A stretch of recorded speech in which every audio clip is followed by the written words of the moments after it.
All right, everybody. Thank you, Denise, for introducing me. Thank you, everybody, for having me. It's been a great event so far. I've had a lot of great conversations with everybody.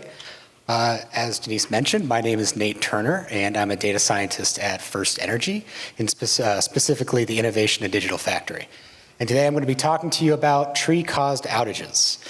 So, the agenda for today is, well, I guess I want to kind of be a little ad-lib here. I want to say, this is a great example of analytics anywhere or everywhere.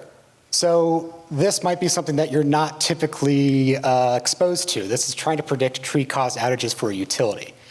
And so I'm excited to kind of walk you through this use case from the ideation through the data to the modeling, and then we'll get to some of the tool itself, and then we'll get into model validation and some of the future developments that we have planned for this tool, and then we'll get to Q&A.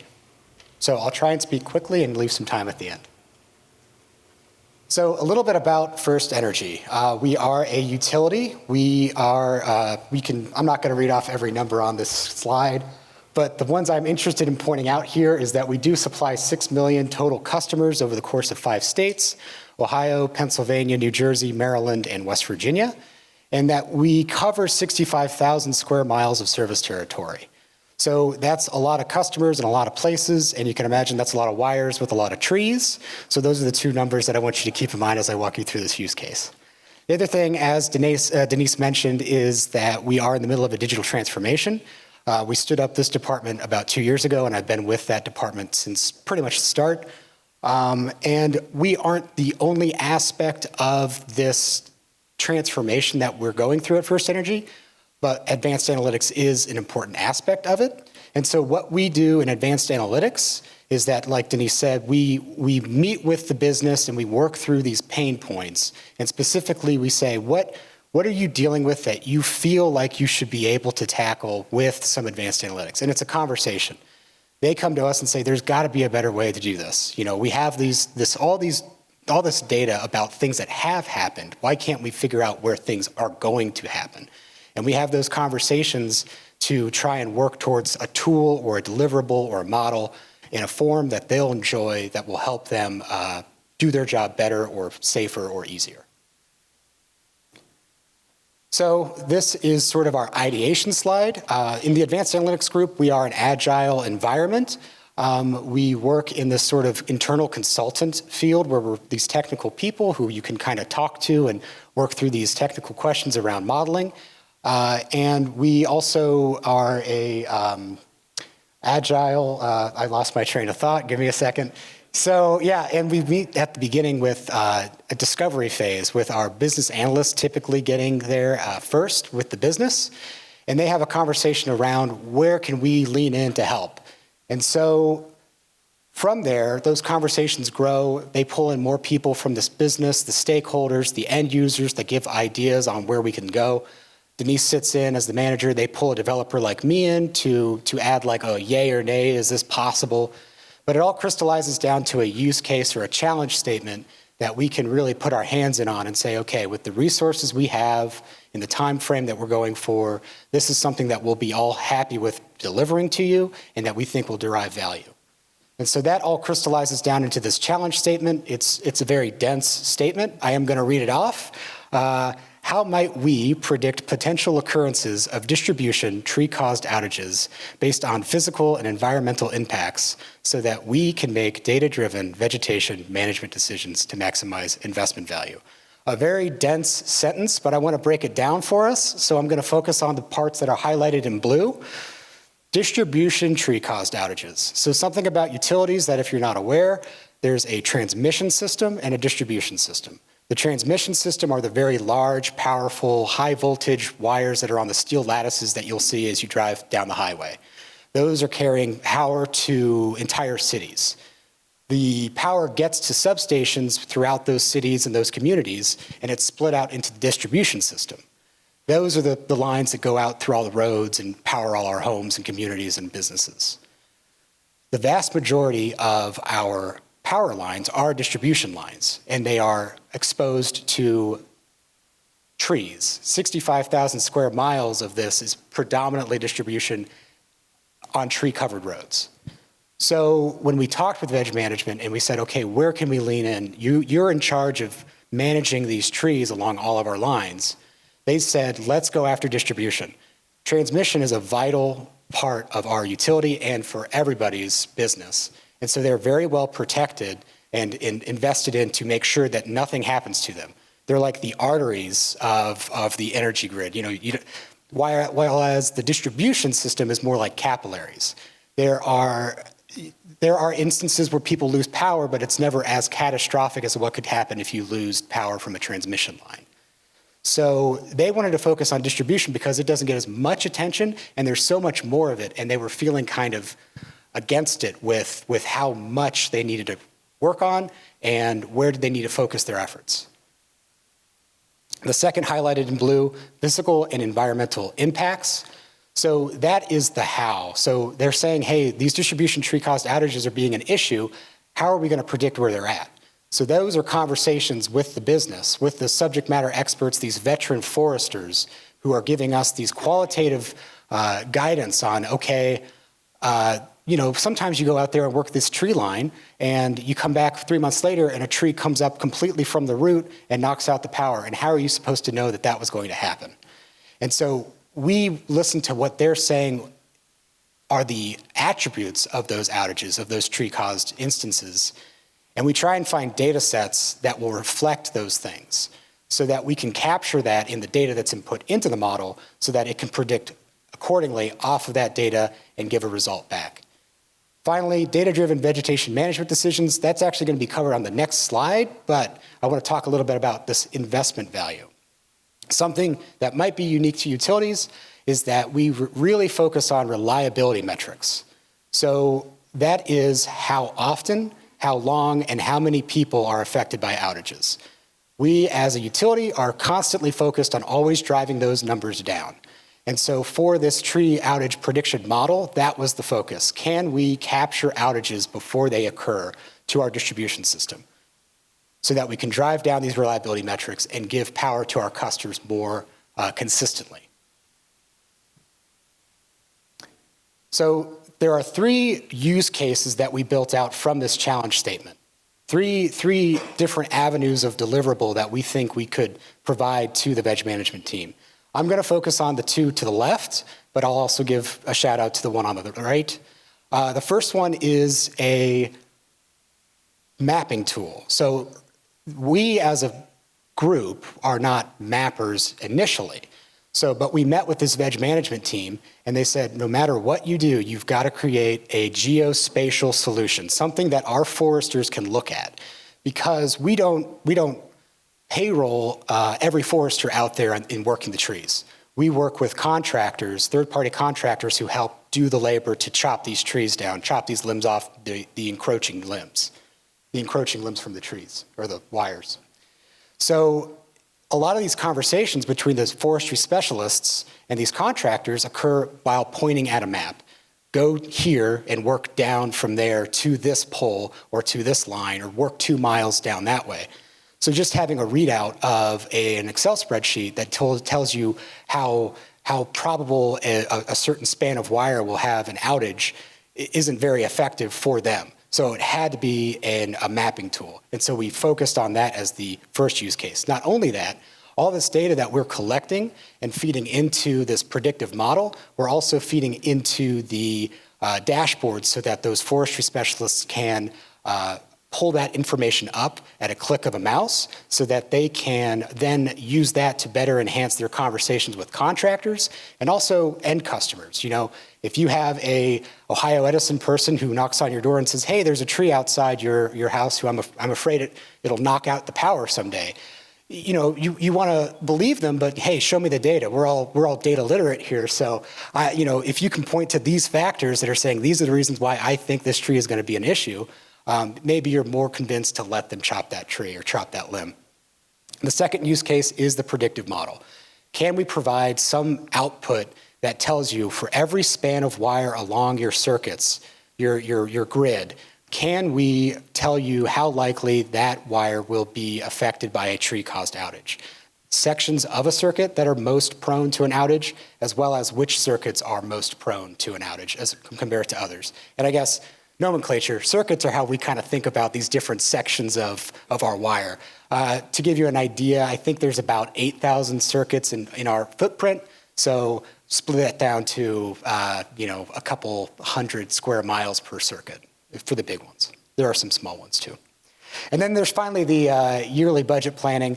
That's always a benefit. We have these yearly rounds where we have conversations about how much we'll need to spend on the upcoming year in all of our different assets, not me personally, management and leadership. But I'm here to provide another avenue, a way to enhance those conversations and saying, hey, this year we had this much risk predicted on these circuits. Next year it's looking like it's going to be this much. Maybe we need to spend this much or this little to accord for it. So I'm going to skip this slide. It's pretty light. It's just sort of setting up the next couple slides we'll be talking about. But I want to get into the data sets and sourcing. So I'm actually going to start on the right here in our internal data sets. We collected 7 major data sets, but the most important one for this model is the GIS circuit data set. That tells all of our field workers, that's how we inventory where our things are. Where are our poles? Where are our transformers? Where are our wires? How long are the wires? How tall are the poles? How old is the transformer? All that is captured in this GIS system, spatially mapped and being able to pull out. The second system is the outage management system. As I mentioned, we are very conscientious of our reliability metrics, and so we are always cataloging and archiving all of the outages that occur to our grid. We go and find out where, as closely as possible, that outage occurred at. We find out how long that outage was for. We find out how many of those that outage affected, and we try and find a cause. And we put that into this outage management system. So I use that, I pulled all that out to pull all the causes that were flagged as caused by a tree, caused by a limb. And those were the ones that we used to help with the model. The third internal data set is vegetation management. This is our work planning database. That is, something to know about this circuit work. There's 8,000 circuits. You can't do all of those in 1 year. We actually split that effort out over the course of typically 4 years. So you only ever work a circuit every 4 years. So this vegetation management system is the tool that allows you to look up, okay, this circuit was worked last this year, this circuit will be worked again this year, and this is how much it cost us to work that circuit the last time it was worked. So that's all the internal information that we had, 3 different databases, but we also wanted to enrich this data set with our external data sets. So we have 4 here. The first one is FIA-DB, and it is a tree population and species estimate by county. So a part of our working group and working with the business, we are an agile group, so we like to iterate and fail fast if we fail at all. And we like to go down avenues and see if they're plausible, and if not, we pivot. And so this FIA-DB data set, after investigating it, the most confidence we could have in it was at the county level. There were certain efforts put into the database to make it fuzzy so that you couldn't trust what these foresters who went out and did these analyses of tree populations, you couldn't have them too accurately. That is unfortunate for our model that we didn't have these species counts put into the model, but it is still in the output of the tool. It is still available for those foresters in those conversations to be able to click on the map and say, what's my species count in this county? What's the split of ash to oak? So the second data set, and the remaining 3 did go into the model, is GSIRGO. This is a gridded soil survey from the United States Department of Agriculture. And those are county-level surveyors who go out and prospect soil. They find out how much clay, silt, sand percent, capacity to hold water, corrosiveness to steel, and whatever else you might be interested in about this stuff. And it's collected at the county level so that you can see that the detail's quite fine. And it was pulled into the model as our soil data set to understand this is the type of content that the trees are sitting in along our wires. The third data set is the 3DEP or 3DEP. This is an elevation data set from the United States Geological Survey. This is a 25-foot grid of elevation for all of the United States. And we transformed that into a slope and an aspect and fed that into the model as well. The final data set, as you might all assume, is weather. Weather is important for tree-caused outages, and we have detailed hourly weather coming from NOAA. Now, for the purposes of this model, we rolled them up to the year and gave it in aggregate and had moving windows of yearly averages of this weather. But we do have that finer detail of hourly if we so choose. So now on to the model. And if there's one thing I'd change about these slides now, I'd love to have a little picture for this, but I'll just ask you all to imagine it. So we need to build this data set from these seven disparate data sets, this final master flat file that's going to feed into the model. So you can imagine for this eastern PA region that we're working in, we have a lot of wires. We actually have about 300,000 wires spans in eastern PA. And so the first column of this master flat file is just every span of wire from that GIS system. And then we actually explode it out for every year that we're doing this modeling on. And we've collected outage information for 12 years of outages. And so what we do is we actually duplicate those spans of wire for every year. So we actually end up with something around 4 million or so rows of information. And it's just that span of wire this year, and did it have an outage? That same span of wire that next year, did it have an outage? Yes, no, yes. So those are our first three columns. From that, we feed in all these additional data sets to then give us the data that we need to build the patterns. So now for this span, in this year, what was the weather like at the end of the year? What was the soil like? What was the elevation? What was the slope? And did it have an outage? Do that for every single wire, for every single year, and that's what we feed into this random forest model. It comes out with a likelihood of this wire having a tree-caused outage based off of these patterns. We feed in all these wires and years that they did or did not have outages to feed into a pattern, and that pattern is then applied to new wires in new years to give a probability or a likelihood that there is a tree-caused outage. Now, it's not just a likelihood, it's also important to take into account that reliability that we were focused on for value. The way we did that was we know how many customers are supplied by every span of wire, so we weighted the likelihood of these outages to occur to each span by how many customers were being supplied by that span. And so if this span of wire is feeding 2,000 people and this span of wire is feeding 5, but this 2,000 also includes that 5, we want to make sure we go after the 2,000 first and just weight it appropriately.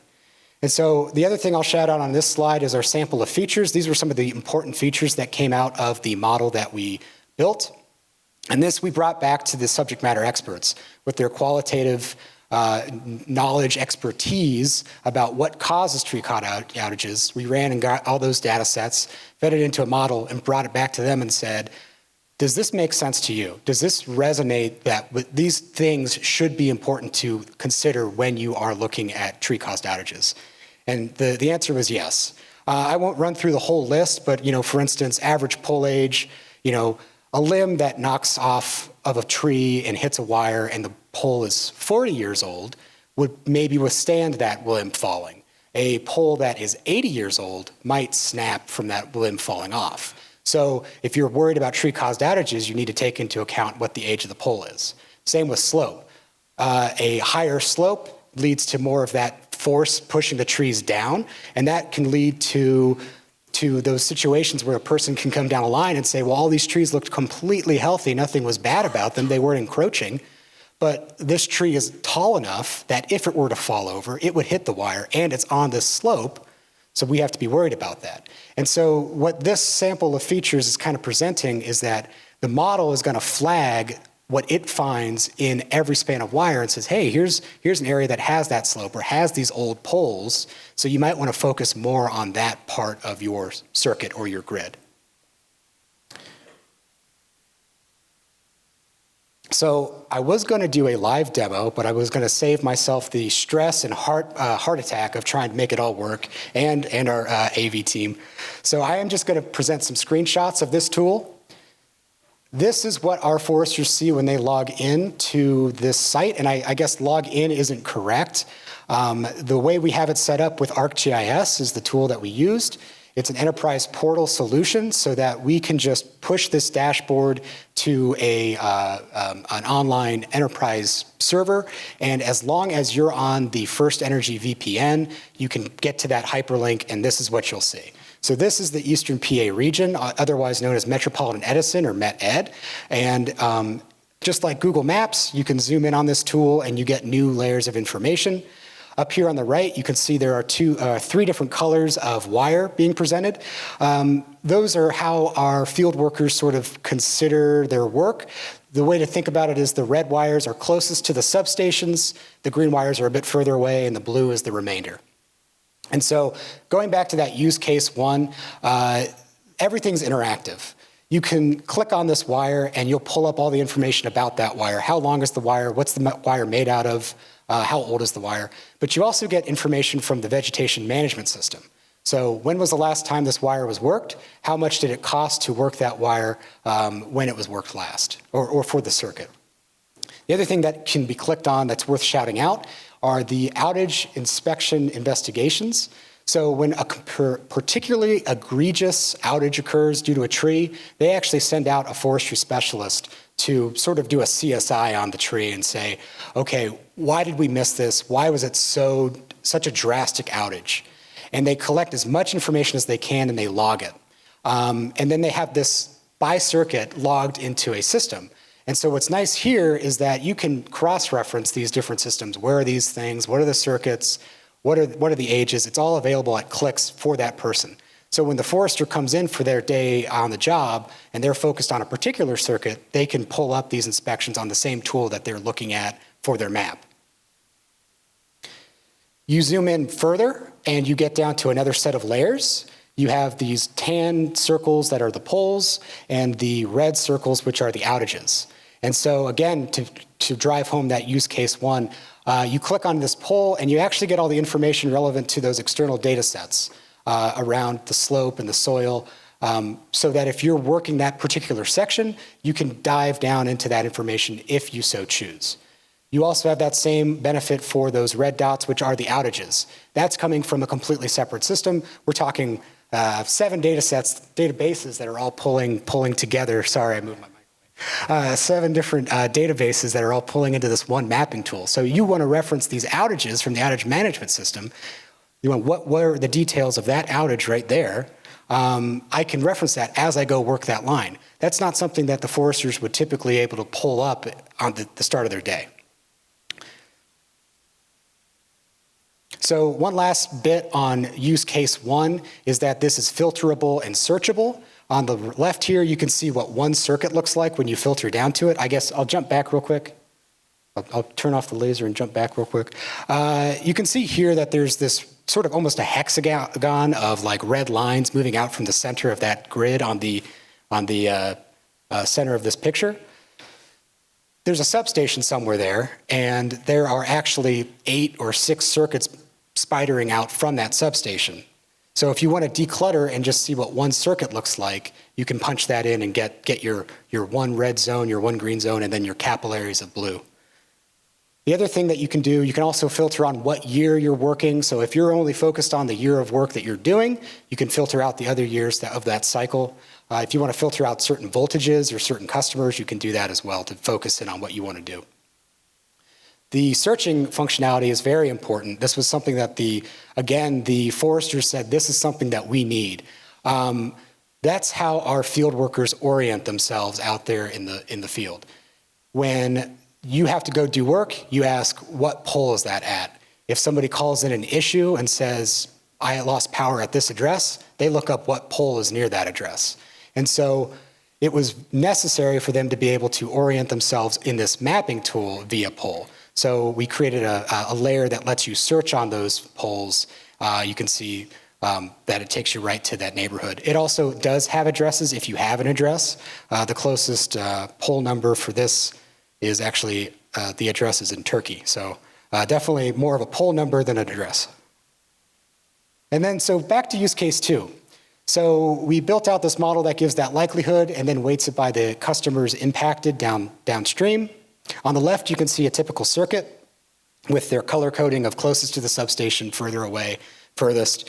And on the right, you can see how we have color coded those wires in this mapping tool to take into account that risk. And we did it in a nonlinear spacing. We have the top 5% as red, the next 5% as orange, the next 40% as yellow, and the bottom 50% as green. So that is going to help them focus. If we just want to hit the worst parts of this circuit, we are going to focus on the red wires. If we want to focus on a part of the circuit that isn't really that big of an issue, but we want to know which part of that part of the line is an issue, we can go for that yellow section up there. And if you really want to drill down, again, you can click on these things and you'd get the actual risk values out if you wanted to dive deep on that. So on to validation and what we had from this pilot. So we were doing this for just Eastern PA, and the thought exercise that we did was, well, if we had had this model 4 years ago, and we had targeted the wires that the model had said were going to be an issue from that top 5%, and then the foresters made it their effort to go and work those 5% of those lines such that you would not have an outage at that span, how many outages over the course of a cycle or 4 years would we have prevented? And the answer is 914. So, and that's about 150,000 customers not impacted by an outage. And that's for 1 year and for about 1/10 of our footprint. And so that was confidence building for everybody involved that this thing has legs and we can really use this. Now, the next step and what we're doing currently is actually doing an A/B test. So with this Eastern PA team, we've given them the dashboard. It is fully functional. It does everything that I talked about and more. But it is in their hands, and they're able to use it for 80% of their area, their Eastern PA region. They are not being, other than us saying, here it is, we are not forcing them to use that dashboard for that 80%. The manager, of course, is saying, hey, pull up the dashboard, and there are people who are adopting it and using it. But for this A/B test, we focused on the remaining 20%. For 10%, we said, as forcefully as we can, you have to use this dashboard for this 10%. Focus on those red wire spans and go out and work them more so. A lot of times, the forester might agree with what those red wire spans are, but maybe 1 in 10 or 1 in 20, it's a span they wouldn't have thought of to do. And we're asking them to go do that one and see how those outages are affected. Now, as a counterbalance, we actually removed 10% of the wires or circuits from this data set. So even if you go and look for that circuit in your dashboard, you're not going to find it. And the effort is, over the course of this A/B test, we've paired up those A's and B's, those ones that aren't in the dashboard with those ones that are being heavily focused on. And so that over the course of the cycle, we will see if the use of the dashboard is leading to less outages compared to these circuits that are not even in the dashboard to be used, and see how those reliability metrics are affected. So potential enhancements, given all of the good response from the model, and even with our A/B test sort of in its incubator, we're not going to wait 4 years to wait for our final results to do anything with this. There is enough interest in this model to expand it to the rest of the footprint, and that is imminent. So along with that, we also have additional data sets that we're looking to pull in. So given where we were at with our digital transformation initiative, the resources we had and the time we had, we targeted data sets that we knew we could pull in and work with the time allowed. That left a very useful set of data sets on the cutting room floor, satellite imagery and LiDAR. Now, we knew it would be incredibly useful to have those in the model, but we also knew that it would be a use case in of itself. And actually, right now at First Energy, we are targeting that right now. So we are currently building out, and the end goal is to make a vegetation index. And that vegetation index will tell the foresters just how much forestry or how many trees are around your spans of wire. And that's useful for them for work planning and a lot of other reasons. And I will just be there to scoop up that extra data set and throw into the model when it's ready to go. I'll leave you with a couple of comments from Doug Quino, the manager of Eastern PA. With the click of a mouse, we can see the probability of outages, and this model can take us right down to the pole level. It's exciting to think of how we can use this to minimize storm impacts over time and ensure reliability for our customers. So that's sterling confidence in this model, and I really appreciated the comment. Another story, and I don't, let me check my time. I think I'm good. A quick story. Funnily enough, a couple months ago, I got pinged by somebody who was working on this satellite LiDAR imagery. And he said, hey, a forester wanted to talk to me and say that there was a circuit missing from the dashboard, and they couldn't use it to do their work that day. And I checked to make sure I didn't do anything wrong, but sure enough, that was one of the B circuits that we had removed from the dashboard. So it was kind of a, haha, you're using the dashboard and you can't use it, actually. But, give it a little bit of time and you'll have it for everybody. So with that, I just want to finish off with some acknowledgments. I want to thank Denise for being the manager, leader of the team, and for introducing me. I also want to thank Mike Stansky. He was our data model guru. You might know him from some time at University of Akron, and he's been a presence here at this event. I need to thank the vegetation management team for their efforts in being there lockstep with us, and the GIS team that was there to help us with some of these geospatial aspects in the tool itself.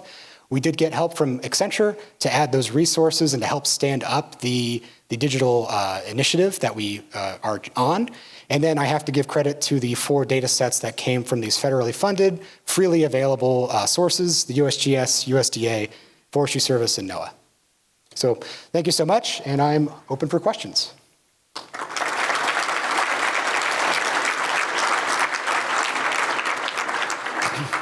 Thank you, Nate, for the presentation. I think the technical aspect of this, we can all agree, is absolutely fascinating. But my question to you is, you started off the presentation with that very dense statement. And that seemed to be the driving force for this initiative. So this was almost the why. How did we go about structuring that? How long did it take? How many iterations did we go through to sort of clarify what that statement is going to be, what the objective of the initiative is going to be? Wow, yeah. So luckily at the Digital Factory, we work in a cross-functional team made up of business analysts, data engineers, and data scientists. And that effort, that discovery process with the business analysts, it's usually a business analyst or a designer that is leaning in and doing that work. But it was really 6 weeks to 2 months of continued conversations. We used whiteboarding exercises and no bad answers, and then I have to lean in and be a wet blanket and say I can't do satellite imagery in 4 months from scratch. So that was the kind of conversations that had to happen. So yeah, I'd say about 6 weeks or 2 months. How about audience questions? There's one.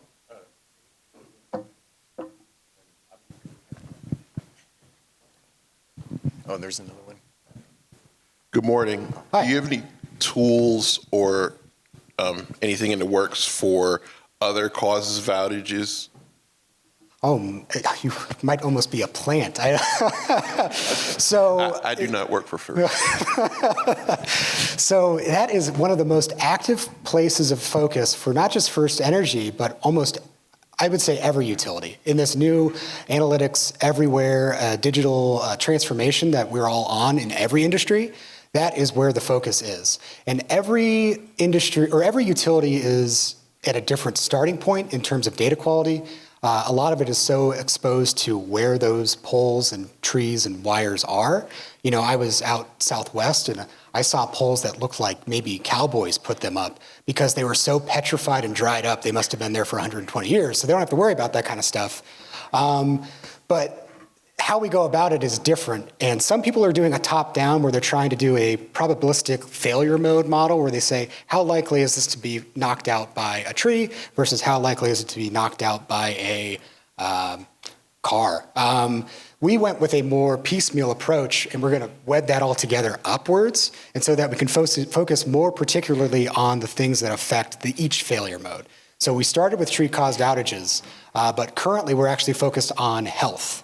So just again, back to that Southwest pole versus an Ohio pole, under its own duress, how long will a pole last if nothing else affects it? How long will this cable of underground wire last before it needs to be replaced? Those are the things that we're focusing on next. And then maybe we'll try and tackle cars after that. So let me add to that and ask, are you trying to build a complete digital twin of the electric transmission system? And if so, would you be able to then do simulations and actually do your predictions using simulations? I would love that to be an endpoint. We try and, I will say that there are always those types of goals, but we try to stay as focused on the business case that is before us. So if we can just help this part of the business with the tree outages, can we help this part of the business with the health? That's great. And if that all ties together to a digital twin that we can really just, set the initial conditions and see what happens and crank the time up to X times 100, I'd love to have that. So I think there was a question, there are a few more questions here in the middle. While he's getting there, do you want to quickly ask? Do you have one? You mentioned using machine learning, and I was curious, it's supervised? Yes, yeah. The target variable for this was, did it have an outage in this year? And how did you validate that? Well, we needed to go off of the outage management system. So it was as trustworthy as that database was.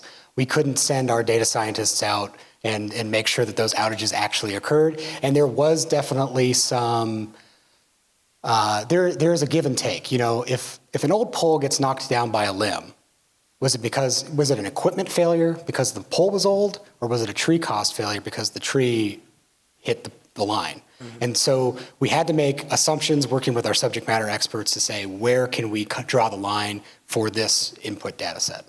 Got it. I'm Sam Myers with Salesforce. First off, the presentation was awesome, so thank you. Thanks.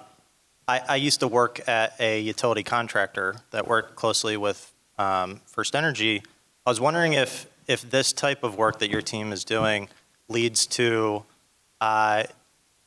being able to estimate demand for the workforce that you have, and then being able to transfer that demand planning over to your contractors and being able to make sure that you have the right level of help to be able to do the work that you have based on the data that you've collected. Absolutely, yeah. That is, the geospatial tool that I showed is definitely for those first two use cases of just getting the guys out in the field and hitting the wires where they need to. But under the hood, that is a tabular data set that has what circuit this wire is on, what crew zone is it in, crew zone being another jurisdiction, what state it's in. And all of those have risk assessments, and then we know how long those spans of wire are, so we can make assumptions around cost, and then we can start to roll up by circuit, by crew zone, and have those conversations around, this is how much we think it's going to cost to work these spans of wire given the risk, so this is how much we need to plan for our contracts. So I want to give a shout out to two of my students that I saw come in, Sharif and Irina, so thank you for being here, and to my other students. And one of the things I talk about in my analytics class is setting up a standard by which you can tell a model is going to be good enough in order to say that you've actually achieved something useful. And so how good does your prediction have to be? In other words, in order to say that this is something that's viable, and how will you know if your predictions are good enough? In other words, do you have, what's the positive predictive value of your model? That is a great question. So we operated under a model paradigm of let's get them something and let's target these top 5% actual get out there and do these circuits. So as far as a stringent criteria, we're going to focus on that once we finish the A/B test and build out this pair error. But I can say that in that first top 5% that we were focusing in, we were capturing something like 50% of the outages that actually occurred in a given year in that top 5%. Okay. And as a follow-up, with a 4-year A/B testing cycle, do you feel like you're actually even going to be able to finish that? Because you're so creative and you have so many things that are going along and so many new initiatives that by the time you end 4 years, you're looking back and you're saying, well, we've so far surpassed anything that we did 4 years ago that the test is meaningless. There is an aspect of that. We are interested in just collecting that information to have that quantitative understanding and to build that confidence almost as like a, see, we told you so. Like it's working, but the plan is to build it out regardless, and it'll be there as a sort of a thing to also focus on. The other thing that's to mention is that we built out a Power BI dashboard that pulls in those circuits as you know, whenever you want to refresh it and say, okay, how are those outages going? And we've sent that to the veg management team, so when they want to see how the A/B test is going, they can reference it. The other thing to mention, it's a 4-year cycle, but the work is done after the first year. They're just focusing on this 1 year, this 25%. So at January 1st, hands off the trees, and the next 3 years are just to see if the trees fall or not. Is there another question? Yeah.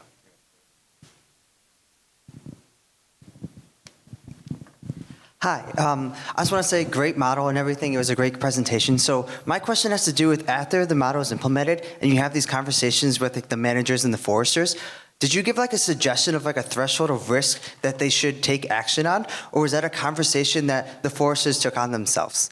Yeah, great question. So that was a conversation. You know, we always, whenever we really have any decision to make, it's always a conversation with the business.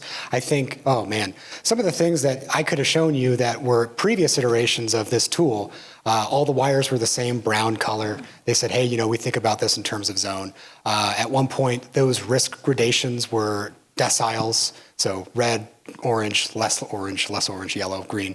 And they said, you know, we really don't need to know where the trees aren't going to be a problem. So can you make it sort of customized so that we focus on what we are interested in? And that number that we came to was 5%. And that next 5% was sort of like the wiggle room, like if we have extra time, we'll go for the orange too.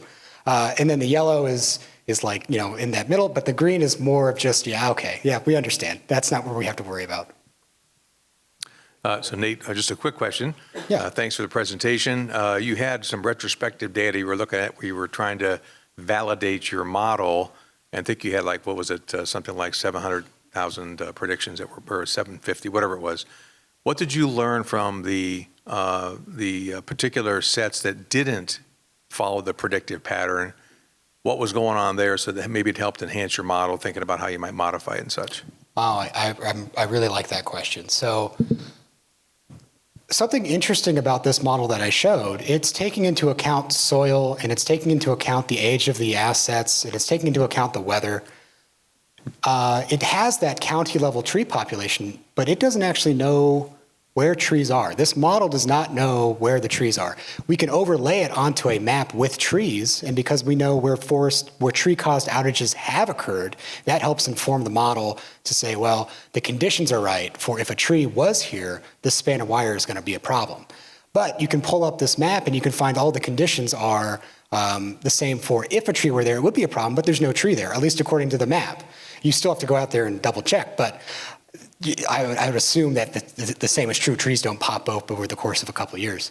So what was happening when we have these false positives is, you know, your slope is bad, your soil is bad, it's had a lot of rain, but there's no tree, so you don't have to worry. But the model doesn't know that. So the LiDAR and satellite imagery is exactly where we get that information. And so we are going to use that to focus on where's our green and how tall is that green. And it's really exciting because, you know, it'll be able to parse a green roof from a field of spinach to a tree line. And that's going to feed back into the model. So now we say, okay, the conditions are right and there's a tree that's tall enough to hit that wire.